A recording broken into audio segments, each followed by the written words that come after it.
सुप्रभात प्यारे बच्चों, हिंदी की कक्षा में आपका स्वागत है। आज हिंदी की कक्षा में हम अपना विषय जिसे बढ़ाएंगे, जिसे हमने कल की कक्षा में भी पढ़ा था, पद परिचय, उस पर चर्चा करेंगे। तो बच्चों, जैसे कि आप सभी जानते हैं कि पद परिचय जो है, इसके अंतर्गत हमारी संपूर्ण व्याकरण जो है वो हमारी इसके अंतर्गत समाहित है। तो हमें व्याकरण जो हमने शुरू से लेकर अब तक पढ़ी है वो सारी ही व्याकरण का इसमें समावेश है। तो आप सबसे निवेदन है कि पिछली कक्षा में जो बातें आपको बताई गई हैं, जिसके अंतर्गत आपको बताया गया है कि वर्ण किसे कहते हैं और शब्द किसे कहते हैं, पद किसे कहते हैं, पद परिचय किसे कहते हैं, पदबंध किसे कहते हैं, और विकारी शब्द कौन से होते हैं, अविकारी शब्द कौन से होते हैं, विकारी के अंतर्गत हमारे व्याकरण के कौन कौन से पहलू पर हम चर्चा करते हैं। विकारी यानी जिसमें परिवर्तन होता है, अविकारी जिसमें परिवर्तन नहीं होता। विकारी के अंतर्गत हमने आपको बताया संज्ञा, सर्वनाम, विशेषण। अविकारी के अंतर्गत हमने आपको बताया क्रिया विशेषण, संबंध बोधक, विस्मय आदि बोधक, समुच्चय बोधक और निपात। ठीक है। तो बच्चों, यहाँ आपके समक्ष एक तालिका हमने प्रस्तुत की है। कोई भी शब्द यदि आए तो हमें कैसे पता चले, और पहले अगर हमें पता चल भी गया कि वो संज्ञा है या सर्वनाम है या वो क्रिया है या विशेषण है, तो अब हमें उसका यदि पद परिचय पूछा जाए तो हम कैसे उसको बताएंगे कि ये इसका क्या परिचय है या उसके अंतर्गत हमने क्या क्या बताना है। तो यदि कोई संज्ञा पद हो तो आप बिल्कुल गिनकर देख लीजिए, हम आपको गिनकर बता रहे हैं कि संज्ञा और सर्वनाम में तो दोनों में समान चीजें ही आपको बतानी है। जैसे संज्ञा के अंतर्गत हमने बताना है, संज्ञा है, उसका भेद, उसका लिंग, उसका वचन, उसका कारक, उसका क्रिया से संबंध। तो ये 6 बातें हमने संज्ञा के अंतर्गत बतानी है। अब बात आती है सर्वनाम की।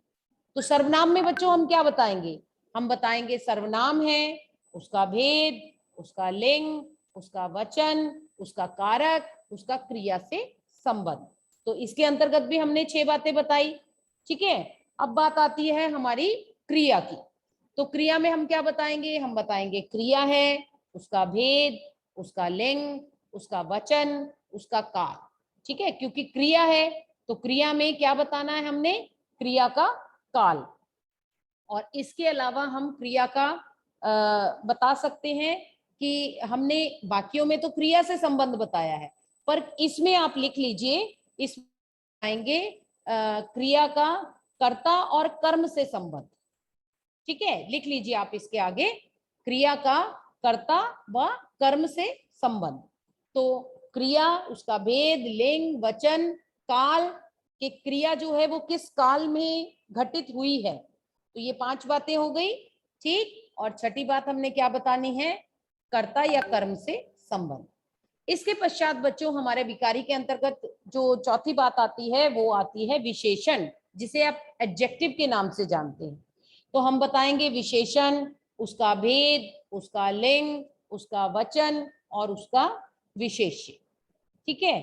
तो अब आगे बढ़ते हैं। आशा है ये तालिका आपको समझ आई होगी। जब हम इसे अभ्यास के अंतर्गत दोहराएंगे तब आप इसे ज्यादा अच्छे से समझ पाएंगे।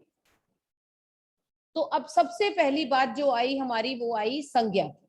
ठीक है। अब संज्ञा कहते किसे हैं? तो किसी व्यक्ति, वस्तु, स्थान व भाव के नाम को हम संज्ञा कहते हैं। अब संज्ञा कितने प्रकार की है? संज्ञा हमारी 3 प्रकार की है। व्यक्तिवाचक संज्ञा, जातिवाचक संज्ञा, भाववाचक संज्ञा। अब व्यक्तिवाचक संज्ञा कौन सी है? जिससे हम किसी व्यक्ति विशेष, ठीक है, यानी कि किसी व्यक्ति, वस्तु, स्थान व भाव के नाम, यानी कि किसी भी व्यक्ति, वस्तु, स्थान या भाव के पर्टिकुलर नाउन जिसको आप कहते हैं, उसके बारे में यदि हम बात करेंगे तो हमारा क्या आएगा? तब हमारा आएगा व्यक्तिवाचक संज्ञा। ठीक है। और यदि हम किसी जाति के बारे में बात करेंगे, किसी प्राणी से संबंधित, ठीक है, जैसे अब अगर मैं कहती हूं राम, तो राम क्या है? एक व्यक्ति का नाम है। ठीक है, तो वो व्यक्तिवाचक के अंतर्गत आ गया। यदि मैं कहती हूँ भारत, भारत एक कंट्री, एक देश का नाम है। वो व्यक्तिवाचक के अंतर्गत आ गया। यदि मैं कहती हूँ भारत और राम, यदि मैं कहती हूँ गंगा, तो गंगा एक नदी का नाम है। तो पर्टिकुलर नाउन किसी व्यक्ति विशेष का एक मतलब अलग से जैसे हम बता सके, ठीक है, प्रॉपर नाउन जिसको हम कहते हैं, तो वो व्यक्तिवाचक संज्ञा है। अब अगर मैंने राम कहा था और मैं जातिवाचक में कह रही हूँ, बात कर रही हूँ, तो जातिवाचक में मैं कह रही हूँ लड़का, ठीक है, मैंने क्या कहना है, लड़का, तो मैंने कहा लड़का, तो वो जातिवाचक हो गया। और यदि मैं कहती हूँ लड़कपन, तो वो भाववाचक हो गया। तो समझ रहे हैं आप तीनों का डिफरेंस क्या आ रहा है। तो मैंने कहा भारत, तो भारत आया व्यक्तिवाचक, ठीक है, और मैंने कहा देश, तो देश आया जातिवाचक। अब मैंने कहा भारतीय, भारतीयता, ठीक है, तो भाववाचक आ गया। तो यहाँ पर बात क्या है कि हमारी संज्ञा के तीन भेद हैं, व्यक्तिवाचक, जातिवाचक और भाववाचक। हमारा जो, वैसे अगर हम बात करते हैं बेटा, तो हमारे इंग्लिश में हमारे 3 नाउन होते हैं, 5 नाउन होते हैं, काइंड ऑफ नाउन 5 होते हैं, लेकिन यहाँ पर 3 क्यों, बाकी 2 कहाँ गए।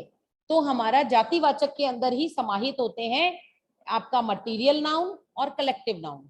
मटीरियल नाउन कौन सा होता है आपका, जिसमें जितने द्रव्य जो हैं, जिसको हम हिंदी में कहते हैं द्रव्यवाचक, तो जितने भी लिक्विड्स और जितने भी मेटल्स होंगे वो सारे हमारे आएंगे द्रव्यवाचक में, और द्रव्यवाचक है जातिवाचक का पार्ट, ठीक है।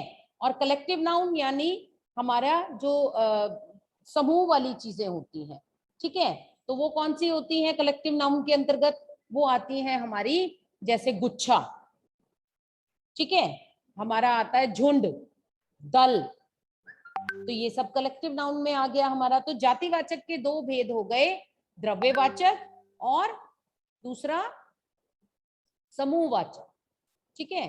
तो आगे ये देखिए, द्रव्यवाचक, द्रव्यवाचक जिस संज्ञा शब्द से किसी पदार्थ, धातु व द्रव्य का बोध हो, हीरा, सोना, पानी। समूहवाचक जिस संज्ञा शब्द से किसी समुदाय का बोध हो, भीड़, तीन, कक्षा। तो बच्चों इसके आप देख रहे हैं यहाँ सोना, यहाँ देख रहे हैं आप कक्षा का समूह, ठीक है। तो अब हमारा समय समाप्त होने के कारण हम यहीं पर विराम देते हैं। अगली कक्षा में आपसे पुनः भेंट करेंगे, तब तक के लिए अनुमति चाहते हैं। धन्यवाद।